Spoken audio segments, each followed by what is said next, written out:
Hello students, budgetary control में आज हम विभिन्न क्रियाशीलता बजट को बनाना सीखेंगे, जिसमें मुख्यतः विक्रय बजट, उत्पादन बजट और सामग्री या क्रय बजट कैसे बनता है। इसके लिए एक व्यवहारिक प्रश्न हमने लिया है। पहले टेक्निक हमने पहले के वीडियो में समझी है कि किस प्रकार से विभिन्न प्रकार के बजट बनाते समय ध्यान रखना चाहिए, सावधानी रखनी चाहिए और कैसे उनको बनाया जाता है। आज हम एक व्यवहारिक प्रश्न की सहायता से यही बात पुनः सीखते हैं। प्रश्न में हमें दे रखा है कि पिछले वर्ष यानी कि 2014 में एक्स प्रोडक्ट जो दे रखा है, उस प्रोडक्ट की लिए सेल्स इकाइयों में दे रखी है जनवरी की, फरवरी की और मार्च की, ये यूनिट्स दे रखी हैं। फिर सेलिंग प्राइस पर यूनिट दे रखा है 10 रुपया। अगर टोटल सेल्स वैल्यू ज्ञात करना पड़े तो हम इससे मल्टीप्लाई करके टोटल सेल्स वैल्यू ज्ञात कर सकते हैं। फिर टारगेट फॉर 2015 फर्स्ट क्वार्टर, जैसे पिछले साल 3 महीने थे, वैसे ही इस साल के ये जो पहला क्वार्टर मतलब जनवरी, फरवरी और मार्च जो 3 महीने हैं, उनके लिए क्या टारगेट है? Increase in sales quantity 20%। X product बन रहा है, ये जो सेल्स क्वांटिटी है इसमें चूंकि महीने यहाँ पे सेपरेट नहीं है, यानी कि हर एक महीने में 20% का इंक्रीज संभावित है। ऐसे इंक्रीज इन सेलिंग प्राइस नील है, ये जो 10 रुपया है वही रह जाएगा इस वर्ष भी। अगर यहाँ पे इंक्रीज इन सेलिंग प्राइस होता तो ये इसको हम इंक्रीज कर लेते। फिर स्टॉक पोजीशन की बात कर रखी है कि 1 जनवरी को यानी कि opening stock of January month, percentage of January sales, जनवरी माह का जो विक्रय आ चुका है इस साल का, उसका 50%। 31 मार्च को 20,000 इकाइयों का अपने को क्लोजिंग स्टॉक दे रखा है एक मार्च महीने का, इसका मतलब, या चाहे तो इसको आप मार्च का क्लोजिंग स्टॉक कहें, चाहे क्वार्टर का क्लोजिंग स्टॉक कहें, जिस भी रूप में सूचना दे रखी है उसको हम यूज कर लेंगे। फिर stock position at the end of January and फरवरी, जनवरी महीने के अंत में और फरवरी महीने के अंत में क्या है? Percentage of subsequent month sales. Subsequent month sales का मतलब हुआ कि आने वाले माह की बिक्री का इतना प्रतिशत। जनवरी के लिए आने वाला माह फरवरी, फरवरी की जो बिक्री है उसका 50% जनवरी के एंड में यानी कि जनवरी का क्लोजिंग स्टॉक के रूप में रखा जाएगा। ऐसे फरवरी का दे रखा है, फरवरी का स्टॉक कितना होगा एंड में, यानी कि फरवरी का क्लोजिंग स्टॉक कितना होगा? फरवरी के बाद वाले महीने, आने वाले महीने, सब्सिक्वेंट मंथ यानी कि मार्च की भी जो बजटेड सेल्स है उस सेल्स का 50% फरवरी में क्लोजिंग स्टॉक रहेगा। ऐसे ही ये स्टॉक से संबंधित सूचना थी।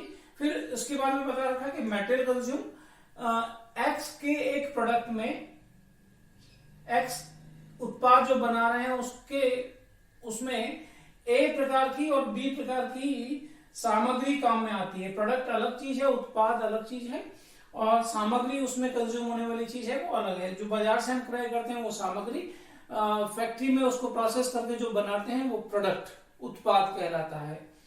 तो ए और बी दोनों प्रकार की सामग्रियां लगती है। 10 किलोग्राम तो ए का और 2 किलोग्राम बी का लगता है प्रति इकाई, पर यूनिट में दे रखा है ये। तो जितनी इकाइयां आप बनाएंगे उत्पादन बजट से हमें ये पता चल जाएगा, उसको हम 10 किलोग्राम के हिसाब से और 2 किलोग्राम से हिसाब से अगर हम कैलकुलेट करेंगे तो वो मटेरियल कितना लगेगा ये पता हमें चल जाएगा। ऐसे ही परचेज प्राइस दे रखी है कि बाजार से अगर हम क्रय करें तो 1 किलोग्राम की प्राइस क्या है ए की और 1 किलोग्राम की प्राइस क्या है बी की। यहाँ पे किलोग्राम के रूप में प्राइस अपने को दे रखी है। तो हम बजट बनाते हैं सबसे पहले सेल्स बजट, क्योंकि वैसे भी आप जानते हैं पिछले वीडियो में हमने समझा है कि उत्पादन बजट अगर बनाना हो तो उससे पहले हमें बजटेड सेल्स चाहिए। तो सेल्स अगर प्रश्न में बजटेड दे रखी हो तो ठीक, नहीं तो हमें खुद ही कंप्यूट करना पड़ेगा। जनवरी, फरवरी और मार्च 2015 के लिए हम ये कैलकुलेशन कर रहे हैं, फर्स्ट क्वार्टर ऑफ 2015।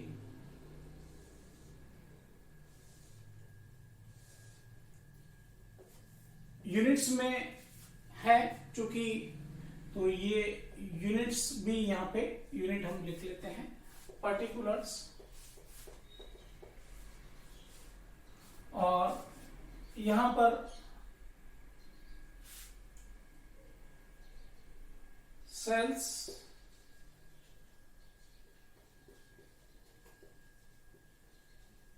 पिछली बिक्री, जिसमें पिछली बिक्री को हम आधार बनाते हैं और उसके बाद में रिसर्च से हम ये ज्ञात करते हैं कि मार्केट रिसर्च से ये पता चलता है कि बिक्री में कितनी वृद्धि या कमी की संभावना है, उसका समायोजन हम इसमें करते हैं तो बस्टेड सेल्स आ जाती है। प्रीवियस जो है वो जनवरी की। ध्यान यहाँ पर ये रखें कि यहाँ पर एक ही प्रोडक्ट के लिए 3 महीने की सूचना अपने पास में है। अगर अलग अलग प्रोडक्ट की हो तो ये प्रोडक्ट अलग, ये प्रोडक्ट अलग और ये प्रोडक्ट अलग, ऐसा भी हो सकता है। तो यहाँ पर हमने एक ही प्रोडक्ट के 3 महीने की बिक्री को लेके चले हैं। फिर प्रश्न में दे रखा है, अब हम बना रहे हैं 2015 का, ये थी सेल्स 2014 की। इसमें हम ऐड करें, प्रश्न में क्या रखा है, इंक्रीज, और ये 20% है इंक्रीज, तो 5000 इसमें, इसका 20%, 20,000 का जब आप करेंगे तो 4000, और 30,000 का जब करेंगे तो ये 6,000। इस प्रकार से ये बजटेड सेल्स अपने को मिल जाएगी 30,000 इकाइयां, 24,000 इकाइयां और 36,000 इकाइयां। अगर अपने को सेलिंग प्राइस प्रश्न में नहीं दे रखी है तो ये बजट, सेल्स बजट यहाँ पर समाप्त हो गया। पर चूंकि सेलिंग प्राइस दे रखी है तो यहाँ पर आप इसको आगे बढ़ाएं। सेलिंग प्राइस रुपीज में है 10 रुपया, एट द रेट ऑफ 10 रुपया। अगर आपने को यहाँ पर इंक्रीज भी दे रखा होता सेलिंग प्राइस में तो इस 10 रुपए में इसका समायोजन हम करके फिर यहाँ पर लिखते। फिलहाल कोई ऐड और लेस नहीं है तो 10 रुपए के हिसाब से ही यहां पर आप लिखेंगे,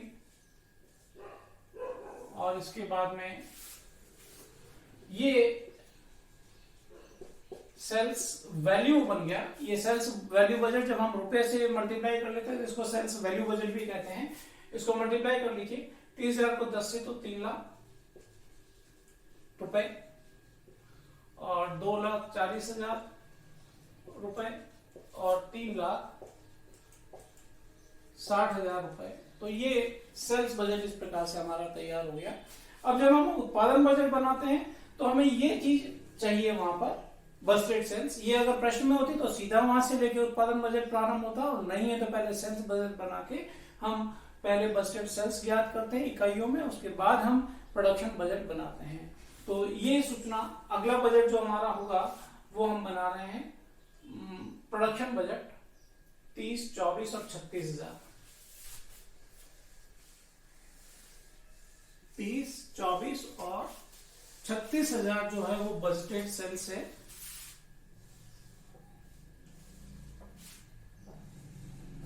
ये प्रोडक्शन बजट हो गया।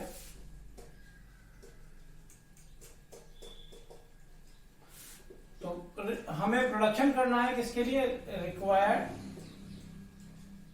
For budgeted sales.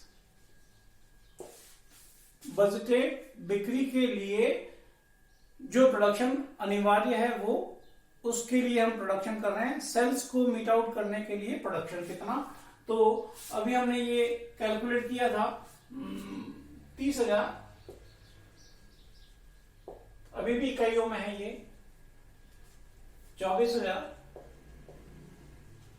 और इसका 20% जोड़ेंगे तो ये 36,000 अभी हम कैलकुलेट करके आए हैं पीछे।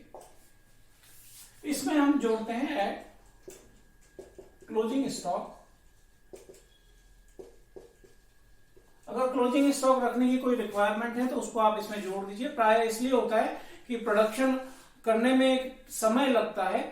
किसी भी वर्ष की समाप्ति के बाद, किसी भी महीने की समाप्ति के बाद आने वाले अवधि में बेचने के लिए आपके पास में कुछ स्टॉक होना चाहिए, ताकि वो स्टॉक बिकता रहे, और ड्यूरिंग मीन वाइल आपका प्रोडक्शन आपका चलता रहेगा तो वो वापस जो स्टॉक बिकेगा उसके तुरंत बाद में आपके पास में नया उत्पादन तैयार होगा जो कि बेचने के लिए उपलब्ध रहेगा। तो इसलिए क्लोजिंग स्टॉक प्राय रखते हैं। और प्रश्न में ये सूचना दे रखी है कि देखिए 31 मार्च का जो क्लोजिंग स्टॉक है या इस क्वार्टर का क्लोजिंग स्टॉक है वो 20,000 इकाइयां, तो ये सबसे पहले यहां पर दे रखा है 20,000 इकाइयां। सबसे पहले ये सूचना यहाँ की हम भर लेते हैं। इसके बाद में दे रखा है जनवरी महीने में क्लोजिंग स्टॉक कितना होगा और फरवरी महीने में क्लोजिंग स्टॉक कितना होगा। तो वो दे रखा है 50% ऑफ सब्सिक्वेंट मंथ सेल्स, आने वाले महीने की बिक्री का 50%। जनवरी के बाद कौन सा महीना आएगा? फरवरी। फरवरी की बिक्री कितनी है? 2,40,000। 2,40,000 का 24,000।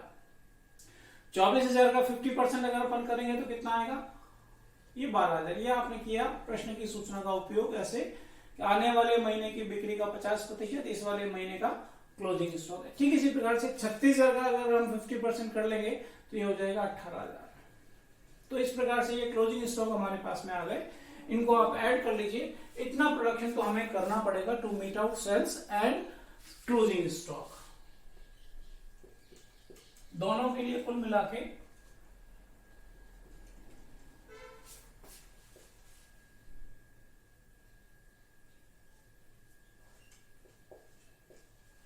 इतना हमें प्रोडक्शन करना पड़ेगा। और फिर इसमें से अगर हमारे पास में कोई पहले से कोई ओपनिंग स्टॉक पड़ा हुआ है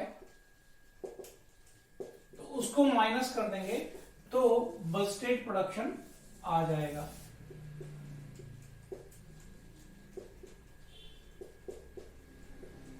बजटेड प्रोडक्शन इकाइयों में, अभी भी इकाइयों में। यहां पर ओपनिंग स्टॉक के बारे में सूचना देखें तो दे रखा है 1 जनवरी को ओपनिंग स्टॉक है 50% ऑफ सेम मंथ सेल्स। जनवरी माह की जो बजटेड बिक्री है उसका 50%। तो यहां पर जब हमें जनवरी महीने में ओपनिंग स्टॉक यानी इस जगह पे जब लिखना है तो इस महीने की बिक्री कितनी है? 30,000। और प्रश्न में क्या क्या रखा है? इसका हम क्या करें? 50% यहां पर लिखें, यानी कि 15,000। और अगर मैं इसको अलग तरीके से बोलूं तो जनवरी महीने से पहले वाला महीना कितना होता है? कौन सा होता है? दिसंबर। दिसंबर का क्लोजिंग स्टॉक कितना रहा होगा? आने वाले महीने की बिक्री का 50%। आने वाले महीने की बिक्री कितनी थी? 30,000। तो दिसंबर का क्लोजिंग स्टॉक कितना होता? वो 15,000। और जो दिसंबर का क्लोजिंग स्टॉक है वही जनवरी का ओपनिंग स्टॉक होता 15,000। यानी कि प्रश्न में अगर ये सूचना नहीं भी होती, इस प्रकार की ये नहीं भी होती, तो भी हम इस सूचना के आधार पर ये कैलकुलेशन लेके आ जाते। जैसे ये फरवरी का यहां पर, ऐसे ही जनवरी का पिछले दिसंबर में, और जो देखिए कि जो जनवरी का क्लोजिंग स्टॉक है वो फरवरी का ओपनिंग स्टॉक बन जाएगा। ऐसे ही फरवरी का जो क्लोजिंग स्टॉक है वो मार्च का ओपनिंग स्टॉक बन जाएगा। तो इस प्रकार से जो बजटेड प्रोडक्शन होगा वो 57,000 इकाइयां, 54,000 यूनिट्स एंड 74,000 यूनिट्स। तो ये हमारा प्रोडक्शन बजट तैयार हो गया।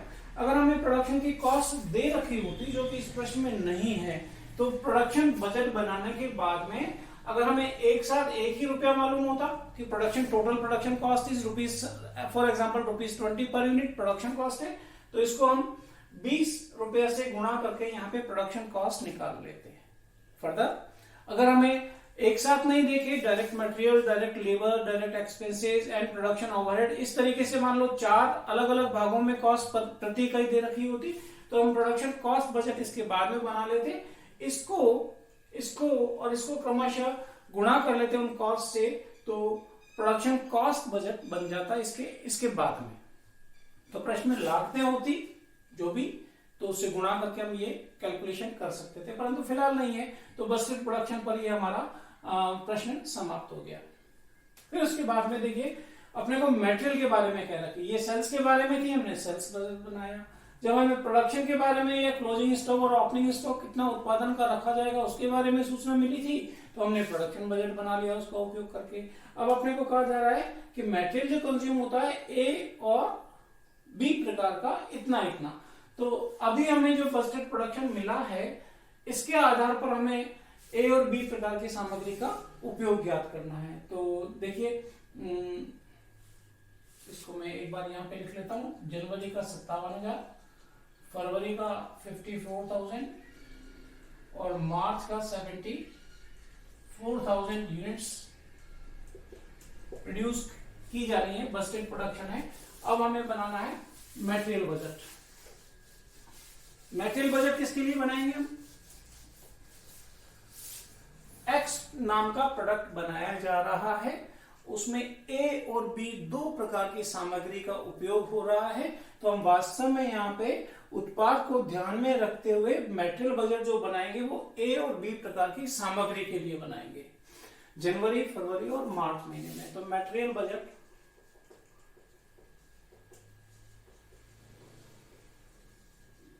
दो 2015 के लिए, इस बार देखिए यूनिट्स बदल गई, किलोग्राम हो गई इकाई की जगह पर। ये बजट जो बन रहा है वो किलोग्राम में बन रहा है। जनवरी, फरवरी और मार्च, A B, A B, A B. आप उसको विपरीत तरीके से भी कर सकते हैं कि ए को ऊपर ले लें और उसमें जनवरी, फरवरी, मार्च कर दें, बी को ऊपर ले लें, जनवरी, फरवरी, मार्च कर दें, सी को ऊपर, और अगर कोई है तो उसको ऊपर लेके जनवरी, फरवरी, मार्च किया जा सकता है। और फिलहाल हम ऐसे ही करें। रिक्वायर्ड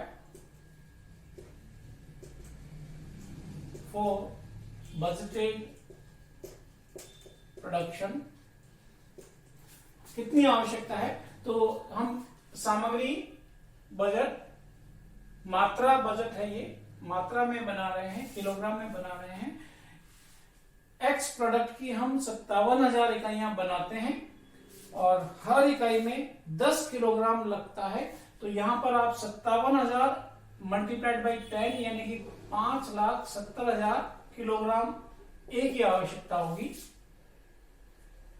ऐसे ही बी की 2 किलोग्राम प्रति इकाई, तो इसको 2 से गुणा कर दें आप,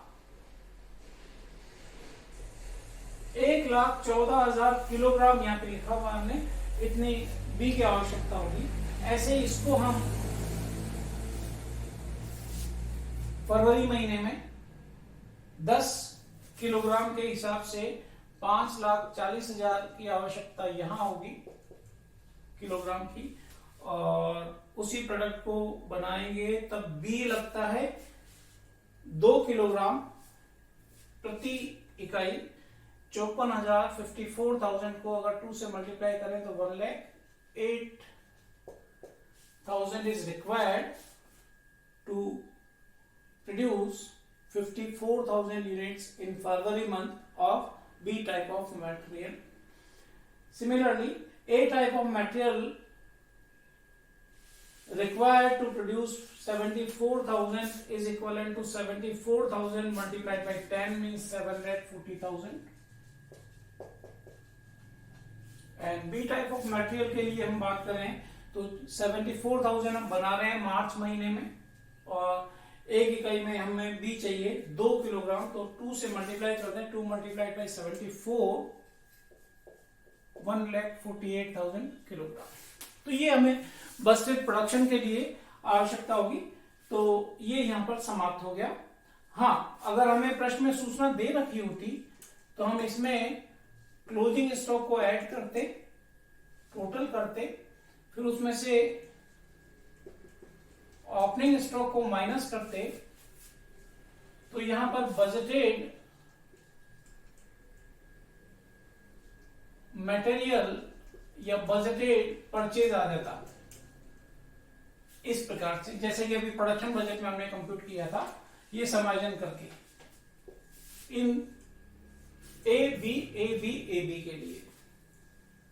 और फिर हम अगर जैसे अब ये देख रखें, क्योंकि ये दोनों समायोजन नहीं है तो मैं कहां पे पहुंचा, जैसे ए के लिए बोले तो 5,70,000 ही रह जाएगा, इसकी बनाने की जरूरत नहीं थी इन दोनों लाइनों की, क्योंकि क्लोजिंग और ओपनिंग स्टॉक नहीं दे रखा है। परंतु अगर होता तो समायोजित करने के बाद में यहां जो फिगर आती उसके बाद में आप यहां पे लिखते परचेज,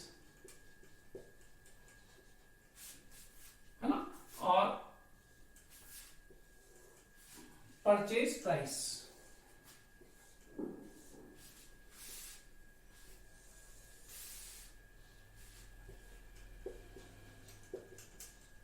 जो ए की दे रखी है वो ₹2 पर केजी, और बी की जो दे रखी है वो ₹1 पर केजी। ऐसे ही 2 1 2 1 respectively for A and B type of material. Purchase cost is given in question ₹2 per kg. Number of kilograms are here. आप इसको ऐसे कर ले तो यहाँ पर 1,14,000, जैसे कि इस पहले वाले जनवरी महीने की कैलकुलेशन है, ए और बी की रिक्वायरमेंट ये आ गई, इससे कॉस्ट से गुना कर ले तो ये 2 से मल्टीप्लाई कर ले, 11,40,000 रुपया ये परचेज कॉस्ट हो गई। बस्टेड परचेज कॉस्ट रुपीज में है। ऐसे इसको ₹1 से गुणा कर ले, 1,14,000 रुपये, यानी कि इन दोनों का अगर हम सम कर ले तो इतने रुपए की आवश्यकता होगी जनवरी महीने में सामग्री को क्रय करने के लिए। सामग्री वो जो प्रोडक्शन के लिए रिक्वायर्ड है, जो बस्टेड प्रोडक्शन है जनवरी, उसके लिए, ताकि कि क्लोजिंग स्टॉक और ओपनिंग स्टॉक के बाद में, समायोजन के बाद में प्रश्न में निर्धारित टारगेट सेल्स अचीव की जा सके। तो ये जब हम इसको रुपयों में कन्वर्ट कर लेते हैं, यहां से यहां तक ये देखिए ये पार्ट रुपयों का है, तो ये मटेरियल बजट या मटेरियल कॉस्ट बजट या परचेज कॉस्ट बजट भी कहला जाएगा।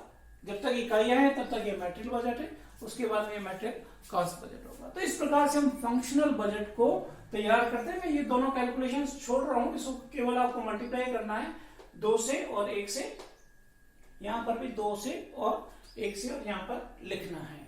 तो इस प्रकार से अगर हमें मटेरियल बजट बनाना है तो उसके लिए क्या चाहिए, बस्टेड प्रोडक्शन दे रखा है प्रश्न में तो सीधा बना ले, और नहीं तो पहले बस प्रोडक्शन बजट बनाए। ऐसे ही प्रोडक्शन बजट के लिए क्या चाहिए, बस्टेड सेल्स। अगर प्रश्न में बस्टेड सेल्स दे रखी है तो सीधा प्रोडक्शन बजट स्टार्ट कर दें, और अगर बस्टेड प्रोडक्शन प्रश्न में नहीं दे रखा है तो पहले प्रोडक्शन बजट बनाएं, उससे बस्टेड प्रोडक्शन ज्ञात करें, और सेल्स बस्टेड प्रोडक्शन के लिए फिर सेल्स चाहिएगी।